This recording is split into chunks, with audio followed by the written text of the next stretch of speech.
사랑하는 세계롭교회 영가족 여러분, 우리는 지금 하프타임을 맞이하여서 교회의 따뜻한 봄 집사 시리즈 말씀을 함께 나누고 있습니다.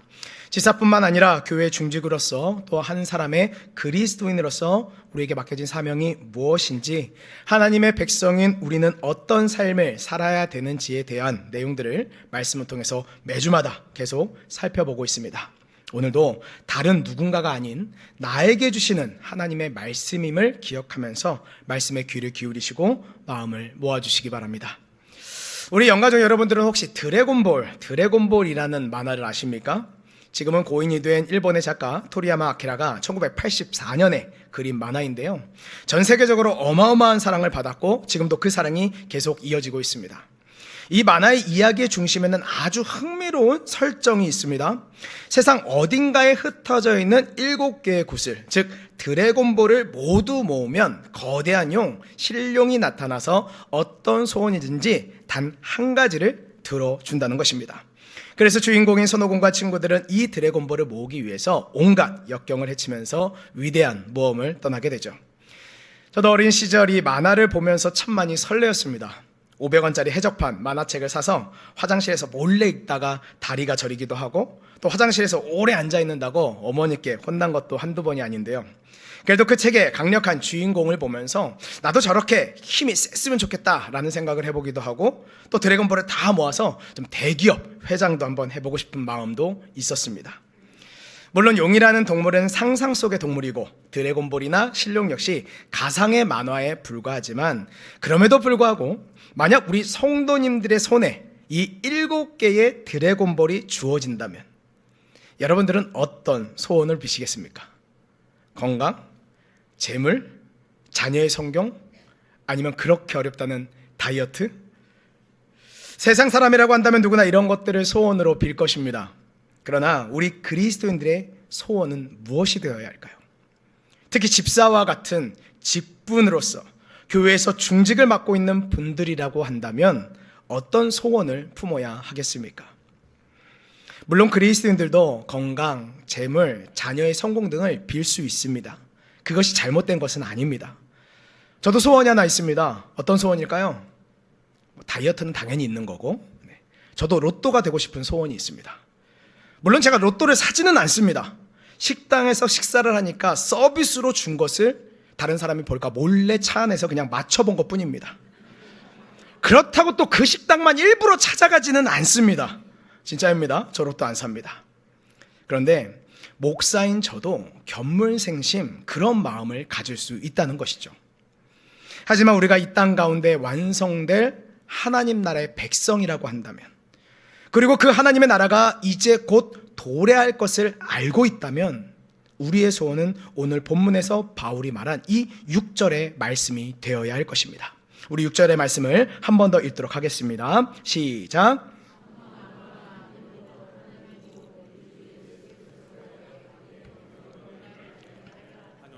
아멘. 이것이야말로 이 땅을 살아가는 하나님의 백성들이 신앙의 여정 끝에서 이루어야 할 가장 위대하고 거룩한 소원입니다. 하나님 아버지께 영광을 올려드리는 삶, 이것이 우리 인생의 목적이자 목표가 되어야 한다는 것이죠. 하지만 여러분, 이 소원은 저절로 이루어지지 않습니다. 마치 소원을 이루기 위하여서 세계 곳곳에 흩어져 있는 그 숨겨진 드래곤볼을 모으는 것처럼 우리에게도 이 소원을 이루기 위한 영적인 도전과 헌신이 필요하다는 것입니다. 오늘 저는 이 로마서 15장의 말씀을 통해서 이 거룩한 소원을 이루기 위해서 교회의 허리의 역할을 감당하는 우리 집사님들을 비롯한 교회의 중직들이 반드시 모아야 할 7개의 영적 드래곤볼, 7용에 대해서 잠시 전하고자 합니다. 우리 한 사람 한 사람이 이 보물과도 같은 7개의 영적 구슬을 모두 모아서 우리 하나님 앞에 올려드릴 때에 신룡이 나타나는 것이 아니라 하늘의 문을 여시고 하나님께서 친히 역사하사 우리 교회와 개인들에게 기적과도 같은 은혜를 베풀으실 줄을 믿습니다. 로마서는 사도 바울이 그의 3차 선교 여행 막바지인 AD 57년경에 고린도에서 기록한 편지입니다. 당시 바울은 로마를 방문한 적이 없었지만 로마에 있는 교회에 대한 소식들을 듣고 있었습니다. 그런 그의 목표는 두 가지였습니다. 첫 번째, 자신이 전하는 복음의 핵심을 체계적으로 설명하여서 로마 교인들의 믿음을 굳건히 하는 것과, 두 번째로는 당시 기독교 세계 중심이었던 로마 교회의 지원을 받아서 당시 땅끝이라고 여겨졌던 서바나, 즉 스페인까지 선교를 확장하는 것이었습니다. 그런데 이런 로마 교회는 매우 독특한 환경 가운데 있었습니다. 특정 사도가 복음을 전해서 세운 교회가 아니라 오순절 마가의 다락방에서 성령의 임재를 경험한 유대인들이 로마로 돌아가서 세운 자생적인 교회였다는 것이 학자들의 견해입니다. 따라서 로마 교회의 구성원은 유대인 그리스도인들과 이방인 그리스도인들이 섞여 있는 다문화 다인종 공동체였습니다. 이러한 배경은 필연적인 갈등을 낳았습니다. 특히 AD 49년 글라우디오 황제가 로마 내 유대인들을 다 떠나라는 그 추방하는 칙령을 내렸을 때에 유대인 그리스도인들은 이 로마 교회를 떠나야만 했습니다. 그 사이 교회는 자연스럽게 이방인 그리스도인들이 주도하게 되었죠. 몇 년 후 글라우디오 황제가 죽고 칙령이 철회되어서 유대인 그리스도인들이 다시 돌아왔을 때 이 로마 교회는 이미 이질적인 두 그룹 간의 긴장감이 흐르는 곳이 되어 있었습니다. 여러분, 왜 그렇지 않겠습니까? 교회를 이끌어가는 주류가 바뀌었고 그 주류들이 신앙과 교회 전반을 이끌어가고 있으니 교회를 처음 개척하고 시작했던 이들이 돌아왔을 때에는 당연히 긴장감이 생길 수밖에 없었습니다. 그런데 이 긴장감은 진리의 문제를 다루는 그런 신학적인 문제라기보다는 신앙생활의 그 방식의 다름에서부터 비롯되었습니다.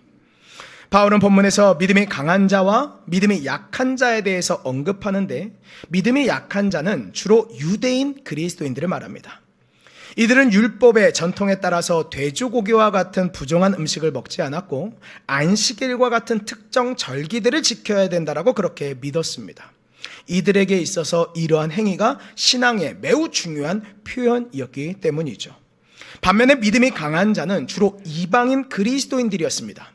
이들은 그리스도 안에서 모든 음식이 깨끗하며 모든 날이 다 주님의 날이라는 복음의 자유를 누리고 있었습니다. 이들에게 율법의 음식 규정이나 절기는 더 이상 얽매일 필요가 없는 과거의 것이었습니다. 이러한 믿음이 약한 자와 믿음이 강한 자들의 다름은 서로를 비판하고 업신여기는 결과를 낳았습니다.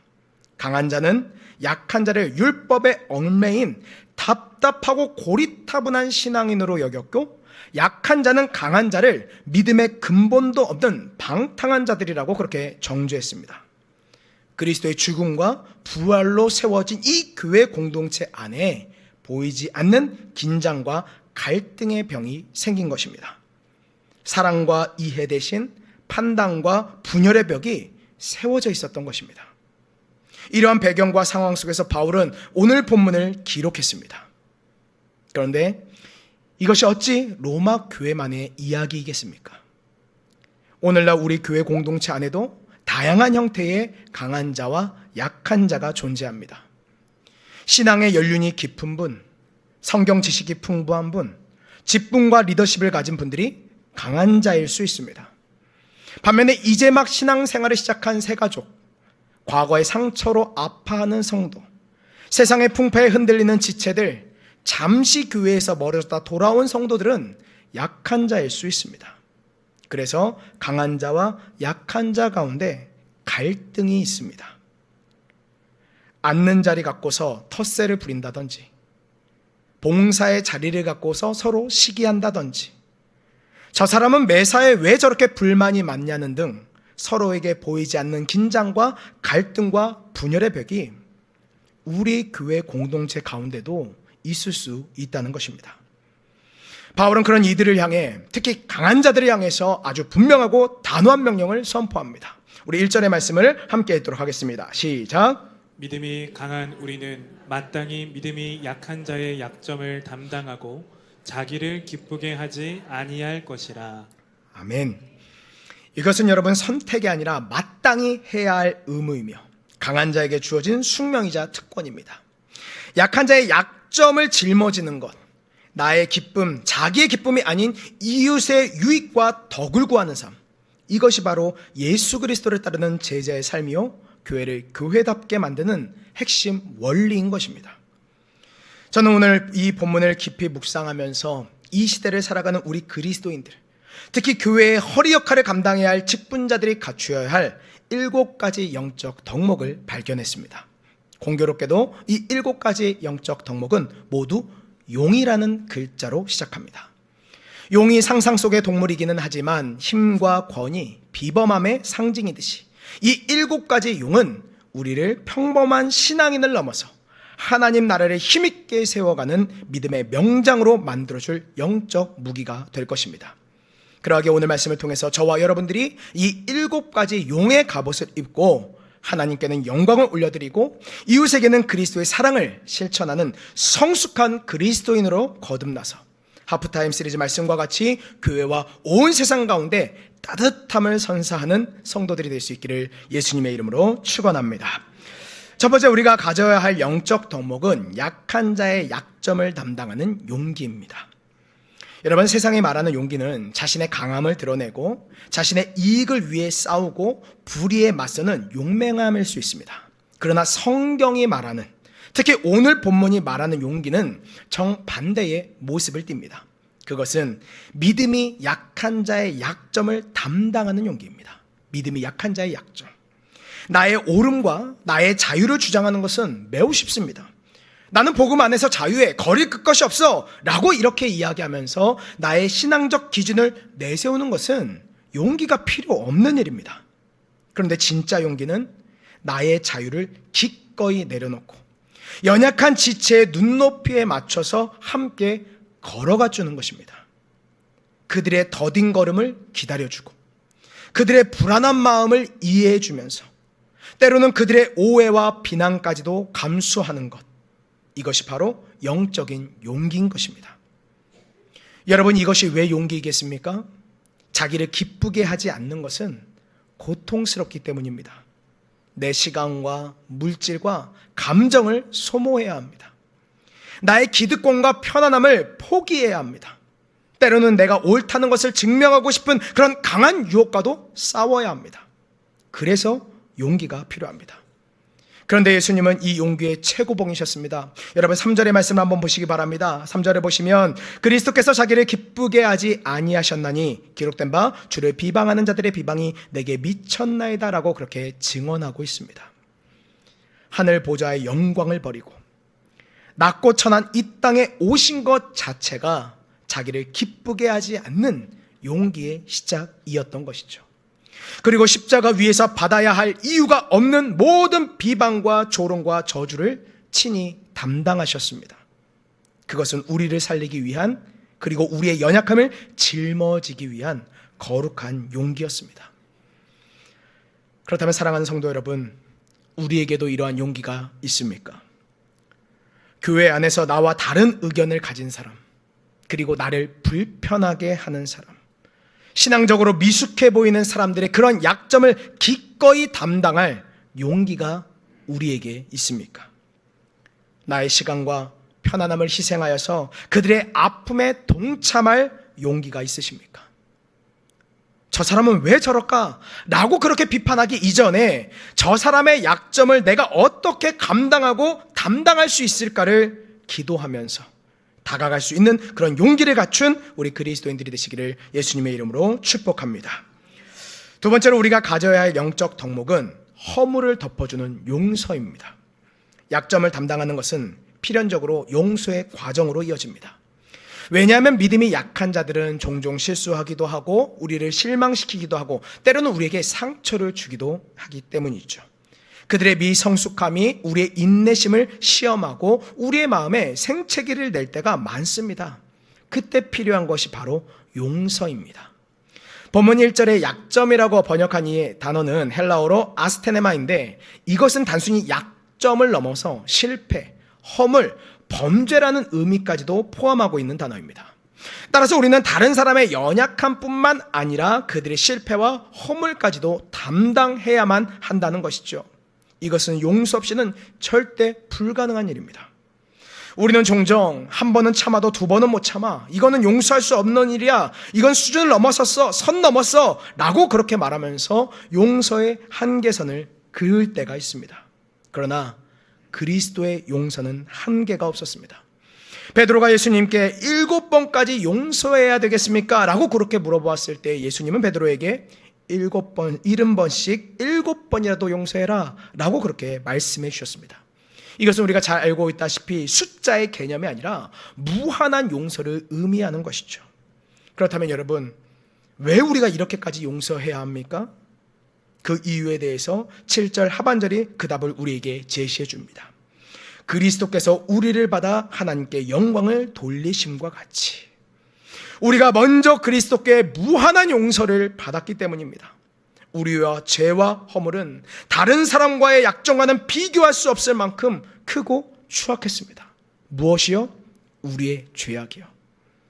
하나님과 원수되었던 우리를 예수님은 자신의 피로 값을 치르시고 우리를 받아주시고 용서해 주셨습니다.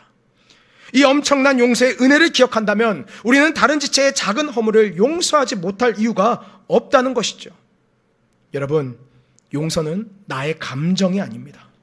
용서는 나의 의지적인 결단이며 하나님께 받은 은혜에 대한 순종입니다. 다시 한번 말씀드리겠습니다. 꼭 기억하십시오. 용서는 나의 감정이 아닙니다. 용서는 나의 의지적인 결단이며 하나님께 받은 은혜에 대한 순종입니다. 내 마음이 내키지 않아도, 여전히 아프고 억울해도 하나님, 제가 받은 용서의 은혜를 기억하면서 저 사람을 용서하기로 결단합니다.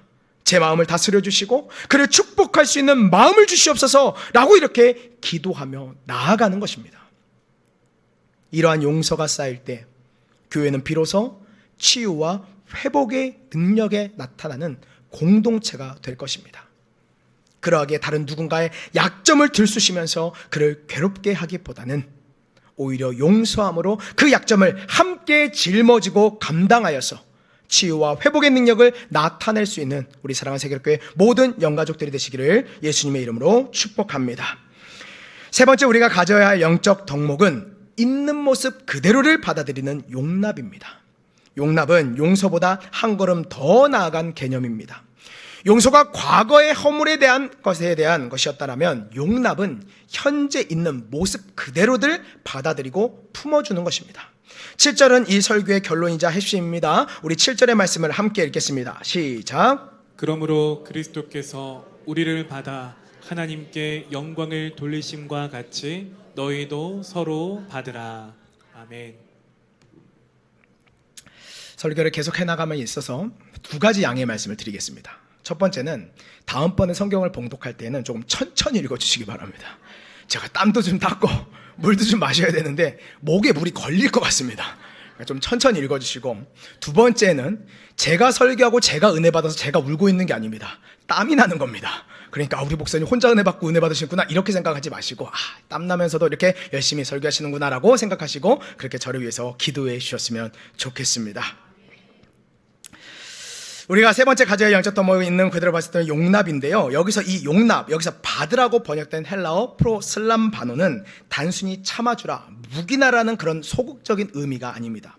이 단어는 자신에게로 가까이 이끌다, 환영하다, 자신의 집으로 맞아들이다, 친밀한 교제 속으로 초대하다라는 그런 매우 적극적이고 따뜻한 의미를 담고 있다는 것이죠. 여러분, 예수님께서 우리를 어떻게 용납하셨습니까? 우리가 완벽해진 이후에, 모든 죄를 다 끊어낸 이후에 우리를 받아주셨습니까? 아니라는 것이죠.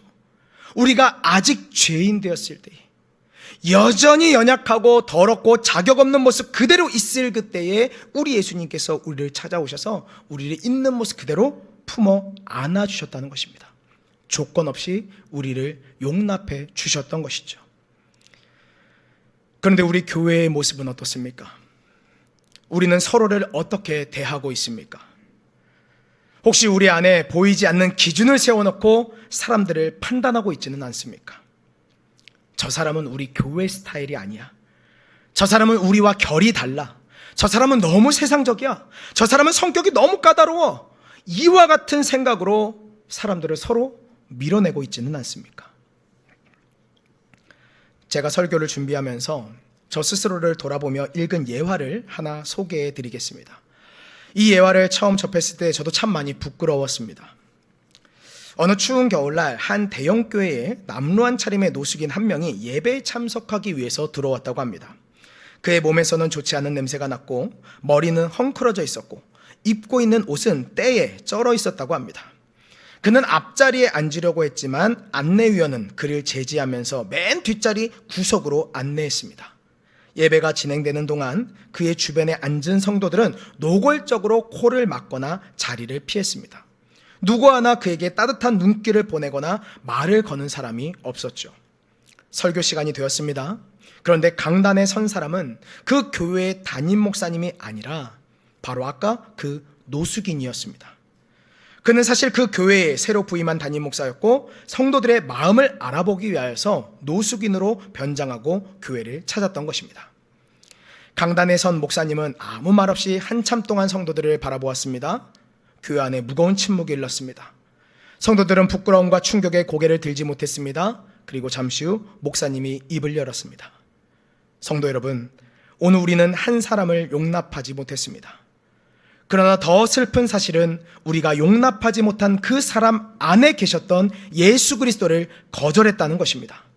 그리고 그는 오늘 본문인 이 로마서 15장 7절 말씀을 읽었습니다. 그러므로 그리스도께서 우리를 받아 하나님께 영광을 돌리심과 같이 너희도 서로 받으라. 그날 그 교회의 모든 성도들은 눈물로 회개하면서 진정한 용납이 무엇인지를 뼈저리게 깨달았다고 합니다. 물론 이 이야기는 어디까지나 예화이기는 하지만 그럼에도 불구하고 우리에게 찔림을 주는 분명한 교훈을 담고 있다고 생각합니다. 사랑하는 영가족 여러분, 우리가 용납해야 할 대상은 깔끔하고 예의 바르며 나이스하여서 나와 잘 맞는 사람들이 아닙니다. 그런 사람들은 누구나 다 사랑합니다. 그러나 그리스도께서 우리를 받아드셨듯이 우리도 냄새나고 부족하고 때로는 나를 불편하게 하는 사람들까지도 있는 모습 그대로를 환영하고 우리의 삶의 자리로 초대하면서 그들과 친밀한 교제를 나누어야 합니다. 이것이 진정한 용납이며 하나님께 영광을 돌리는 길입니다.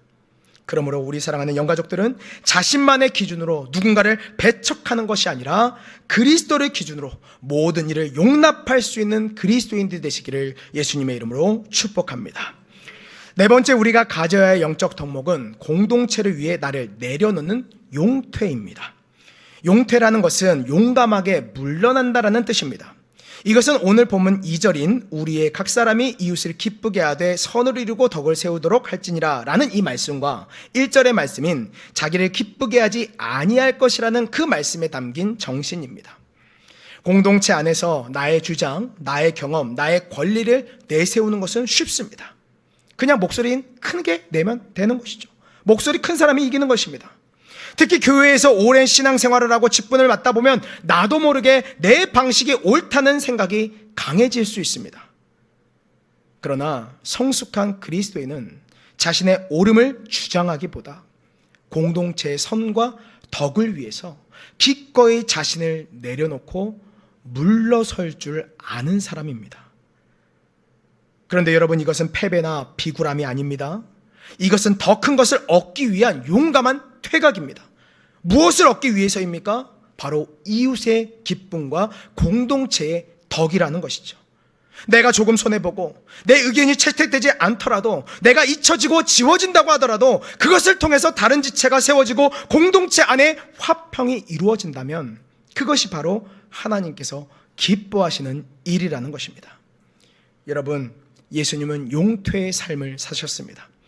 빌립보서 2장은 그가 근본 하나님의 본체시나 하나님과 동등됨으로 취할 것으로 여기지 아니하시고 오히려 자기를 비워 종의 형체를 가지사 사람들과 같이 되셨다라고 그렇게 이야기하고 있습니다.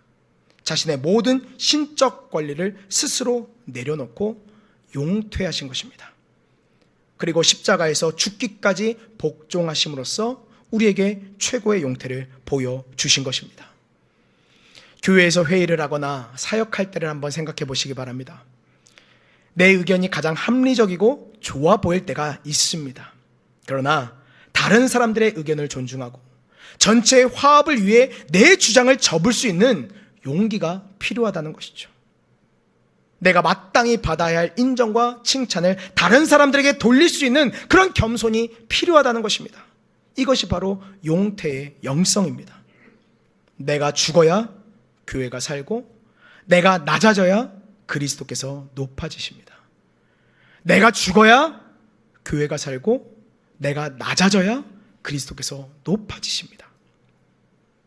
그러므로 나는 어디에서 용퇴해야 하는가를 스스로 묵상하며 박수 칠 때 용퇴할 수 있는 우리 모든 세계로 영가족들이 되시기를 예수님의 이름으로 축복합니다. 다섯 번째 우리가 가져야 할 영적 덕목은 영광스러운 미래를 바라보는 용상입니다. 여기서의 상은 모양 상자를 써서 용의 형상, 즉 영광스러운 비전을 보는 눈이라고 그렇게 해석하고 싶습니다. 우리가 어떻게 연약한 자의 약점을 참고 용서하고 용납하면서 나 자신을 내려놓을 수가 있을까요? 그것은 단순히 의무감이나 인내심만으로는 불가능한 일입니다. 우리에게는 소망이 필요합니다. 바로 오늘 본문 4절 말씀하시는 그 소망 말이죠. 우리 4절의 말씀을 한 번 더 읽도록 하겠습니다. 시작. 무엇이든지 전에 기록된 바는 우리의 교훈을 위하여 기록된 것이니 우리로 하여금 인내로 또는 성경의 위로로 소망을 가지게 함이니라. 아멘. 우리가 가져야 할 소망, 우리가 바라봐야 할 소망인 이 용상은 두 가지가 있습니다. 첫 번째 용상은 지금은 연약하지만 장차 그리스도 안에서 온전하게 변화될 그 지체의 영광스러운 모습을 미리 바라보는 것입니다. 지금 내 눈앞에 있는 이 지체는 실수투성이에 말도 함부로 하고 신앙도 없어 보일 수 있습니다. 맨날 밥만 사달라고 하고 놀러 가자만 하고 볼링 치러 가자, 당구 치러 가자, 맨날 그렇게 졸르기만 할 수도 있습니다. 그래서 때로는 괘씸해 보일 때도 있을 수 있죠. 그러나 그 사람 안에도 그리스도의 생명이 있습니다. 하나님은 그를 포기하지 아니하시고 지금도 다듬고 만들어 가고 계시다는 것이죠. 그러하게 우리는 현재의 모습 너머에 있는 장차 완성될 그 사람의 영광스러운 모습을 믿음의 눈으로 먼저 바라볼 수 있어야 합니다. 마치 미켈란젤로가 버려진 대리석 덩어리 안에서 위대한 다비드상을 보았던 것처럼 우리도 연약한 지체 안에 있는 그 그리스도의 형상을 먼저 볼 수 있어야 합니다. 그 비전이 있을 때 우리는 인내할 수 있고 기다려 줄 수 있기 때문입니다.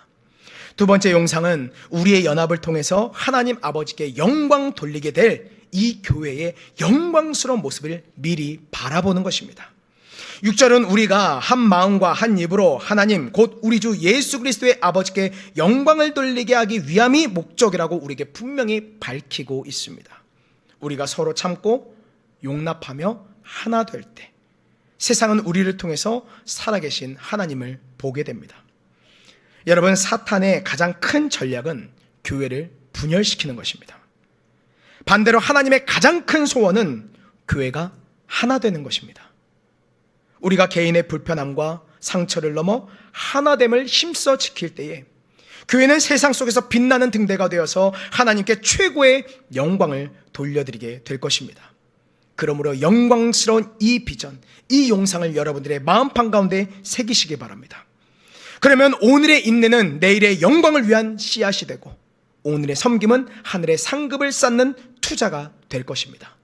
그러므로 현재와 현실을 넘어 장차 완성될 영광을 바라볼 수 있는 그 용상을 품은 모든 세계로 영가족들이 되시기를 예수님의 이름으로 축복합니다. 여러분, 조금만 더 힘을 내시기 바랍니다. 거의 다 왔습니다. 네. 여섯 번째 우리가 가져야 할 영적 덕목은 성령으로 모든 것을 녹이는 용해입니다. 용해. 용해는 단단한 고체가 액체에 녹아서 하나 되는 것을 이야기합니다. 5절에서 바울은 그리스도 예수를 본받아 서로 뜻이 같게 하여 주사라고 그렇게 기도합니다. 그런데 여기서 뜻이 같게 된다는 것은 모든 사람의 생각과 개성을 싹 없애고 획일적인 통일성으로 만들라는 의미는 결코 아닙니다. 오히려 그것은 빌립보서 2장에서 말하고 있는 그리스도 예수의 마음을 품는 것입니다. 각자 모나고 단단한 자아가, 완악한 자아가 성령의 그 뜨거운 사랑 안에서 녹아내려서 그리스도라는 하나의 중심을 향하여서 아름다운 하모니를 이루는 그 상태를 말하는 것이죠. 여러분, 무엇이 우리를 단단한 알갱이로 남아서 서로를 부딪히게 만듭니까? 그것은 바로 나의 경험, 나의 지식, 나의 의, 그리고 나의 자존심 때문입니다. 내가 해봐서 아는데 내 방식이 무조건 옳아, 네가 뭘 알아? 이렇게 주장하는 단단한 자아는 결코 다른 지체들과 섞일 수 없습니다. 하다못해 가정에서도, 가족끼리도 섞일 수가 없다는 것이죠. 이 단단한 자아를 녹이는 것은 무척이나 고통스러운 과정입니다. 마치 단단한 설탕 덩어리가 뜨거운 물에 들어가서 형태를 잃어버리듯이 나의 주장을 내려놓고 나의 옳음을 포기하면서 때로는 나의 자존심이 완전히 부서지는 아픔을 겪어야 합니다. 하지만 이 용의 과정은 성령께서 함께 하실 때에만 가능합니다. 그리스도의 십자가의 사랑이 뜨거운 물이 되어서 우리의 차가운 마음을 데우고 하나님의 말씀이 숟가락이 되어서 우리의 삶을 부드럽게 저어줄 때에 우리는 비로소 나라는 알갱이에서 녹아내려서 우리라는 공동체로 거듭날 수 있습니다. 여러분, 설탕과 소금은 모양도 맛도 다르지만 물에 들어가면 자신의 형태를 다 버리고 녹아들어서 하나의 새로운 맛으로 창조합니다. 마찬가지로 각기 다른 은사와 배경을 가진 우리가 그리스도 사랑 안에서 온전히 용해될 때에 우리 교회는 세상이 결코 흉내낼 수 없는 놀라운 사랑의 맛, 그리고 아름다운 그리스도의 향기를 발하게 될 것입니다. 그러므로 단단한 알갱이로 남아서 모래처럼 흩어져 버리지 않고 성령으로 용해되어서 그리스도의 향기를 널리 전할 수 있는 우리 사랑하는 세계교회 모든 영가족들이 되시기를 축복합니다. 마지막 7번째 우리가 가져야 할 영적 덕목은 모든 것을 품는 용심입니다. 저는 여기서 용심을 용의 마음, 즉 넓고 큰 마음이라고 부르고 싶습니다. 이 넓은 마음은 앞서서 말한 6가지 용, 즉 용기, 용서, 용납, 용태, 용심, 용해를 모두 가능하게 하는 근원적인 마음의 바탕입니다. 5절은 이렇게 기도합니다. 이제 인내와 위로의 하나님이 너희로 그리스도 예수를 본받아 서로 뜻이 같게 하여 주사. 여기서 뜻이 같게 하여 주사라는 것은 단순히 같은 생각을 하게 해달라라는 그런 의미를 넘어섭니다. 이것은 모두가 조금 전 말씀드렸다시피 예수 그리스도의 마음, 그 예수 그리스도의 마음, 그 한 마음을 같이 한다는 것입니다. 그리고 예수의 마음이 바로 용심, 넓고 큰 마음인 것이죠. 여러분, 좁고 편협한 마음으로는 약한 자를 담당할 수 없습니다. 여러분, 이기적인 마음으로는 이웃을 기쁘게 할 수 없습니다. 여러분, 상처를 쉽게 받는 마음으로는 다른 누군가를 용서할 수 없습니다. 여러분, 비판적인 마음으로는 다른 누군가를 용납할 수도 없습니다. 그리고 교만한 마음으로는 용퇴할 수도 없습니다. 그리고 불신의 마음으로는 영광스러운 비전을 바라볼 수도 없습니다. 오직 그리스도의 마음, 그 넓고 깊고 높은 그 마음을 품을 때 우리는 이 모든 것들을 감당할 수 있게 됩니다. 그 마음은 인내의 하나님, 위로의 하나님으로부터 우리에게 공급됩니다. 내 힘과 결심은 며칠 못 가서 다 무너집니다. 우리가 이미 수차례 경험해 보지 않았습니까?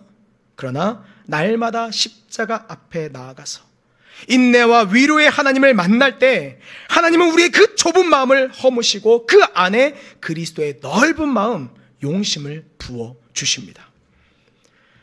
사랑하는 영가족 여러분, 우리의 마음 그릇은 어떻습니까? 작은 비판에도, 작은 헐뜯음에도 쉽게 금이 가는 작은 종지 그릇과 같지 않습니까? 아니면 웬만한 파도에도 끄떡없는 바다와 같은 넓은 그릇입니까? 그러하게 여러분, 날마다 기도하시기 바랍니다. 하나님, 제 안에 있는 이 좁고 이기적인 마음을 제어하여 주시고 모든 것을 품고서도 남음이 있는 그 그리스도의 넓은 마음, 용심을 허락하여 주시옵소서 라고 이렇게 간절히 기도하는 가운데서 넉넉한 그리스도의 마음으로 6가지 용을 모두 담아내어 하나님 나라의 백성으로서 부끄럽지 않은 그리스도인들이 되시기를, 우리 사랑하는 세계로교회 영가족들이 되시기를 예수님의 이름으로 축원합니다. 여러분, 이제 말씀을 맺겠습니다. 오늘 우리는 로마서 15장 1절에서부터 7절까지의 말씀을 통해서 집사로서 또한 중직자로서 가져야 할 영적 덕목 7가지 용에 대해서 함께 나누었습니다. 그것은 첫 번째, 약한 자의 약점을 담당하는 용기. 두 번째, 허물을 덮어주는 용서. 세 번째, 있는 모습 그대로 받아주는 용납. 네 번째, 공동체를 위해 나를 내려놓는 용대. 다섯 번째, 영광스러운 미래를 바라보는 용상. 여섯 번째, 성령으로 모든 것을 녹이는 용해. 그리고 마지막 일곱 번째, 이 모든 것을 가능하게 하는 그리스도의 넓은 마음, 용심. 이 일곱 가지 영적 덕목은 따로따로 존재하는 것이 아니라 서로 긴밀하게 연결된 하나의 유기체와도 같습니다. 이것은 우리가 평생에 걸쳐서 훈련하고 추구해야 할 우리의 신앙의 목표인 것이죠. 특별히 교회의 직분자로서 부름받은 저와 여러분들은 이 일곱 가지 보물과도 같은 그 용의 갑옷을 입는 일에 더욱 힘써야 할 것입니다. 우리가 먼저 이 마음을 품고 섬길 때 우리 교회는 진정으로 사랑과 은혜가 넘치는 공동체, 상처받은 영혼들이 찾아와서 쉼과 회복을 얻는 방주, 더 나아가 세상에 하나님의 영광을 드러내는 능력 있는 공동체가 될 줄을 믿습니다. 그러하게 이번 한 주간 이 일곱 가지 용 중에서 특별히 나에게 부족한 것이 무엇이 있는가를 깊이 있게 묵상해 보시기 바랍니다. 그리고 그것을 놓고 하나님 앞에 간절히 기도하면서 삶의 현장에서 단 한 가지라도 구체적으로 실천해 보시기 바랍니다.